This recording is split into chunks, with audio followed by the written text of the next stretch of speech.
Vous parlez des DRH, évidemment. Ce qu'on voit à travers ce baromètre et beaucoup d'autres de ce style, c'est le rôle des managers, le Oui. rôle évolutif et Oui. l'importance primordiale du rôle du manager Oui. depuis cette crise sanitaire.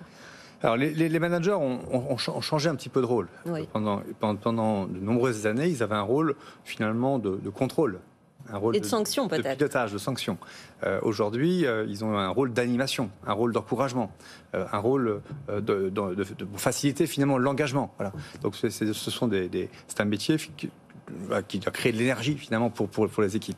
Et effectivement, quand on a des situations délétères, des situations, des injonctions sur ici les comportements, ici l'efficacité, etc., le manager parfois il est un peu écartelé entre différentes demandes.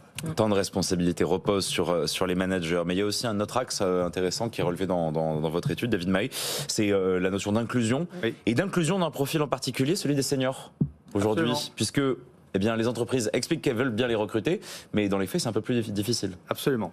Les sujets d'inclusion sont donc au numéro 2 dans les priorités des RH européens, donc c'est des sujets qui sont très importants.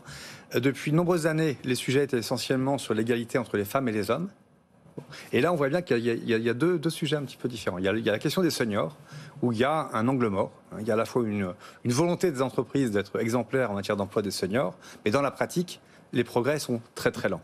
Et il y a un deuxième sujet qui émerge dans ce baromètre, c'est la nécessité pour beaucoup de DRH de mettre en place des dispositifs d'alerte ou de signalement des comportements inappropriés. Et donc, finalement, on voit bien que les politiques d'inclusion évoluent un petit peu avec de nouvelles thématiques. Et c'est à l'entreprise, finalement, d'embrasser ces nouvelles thématiques parce qu'il y a eu des difficultés à gérer des signalements de comportements inappropriés. Et il y a une difficulté aujourd'hui à recruter, intégrer et employer correctement des seniors jusqu'au le plus longtemps possible. Oui, parce qu'aujourd'hui, on parle d'allonger le temps de travail jusqu'à la retraite. Et pourtant, 92% des DRH que vous avez interrogés essayent de conserver ces profils de seniors le plus longtemps possible. Mais 1 sur 2 se disent réticents à en embaucher.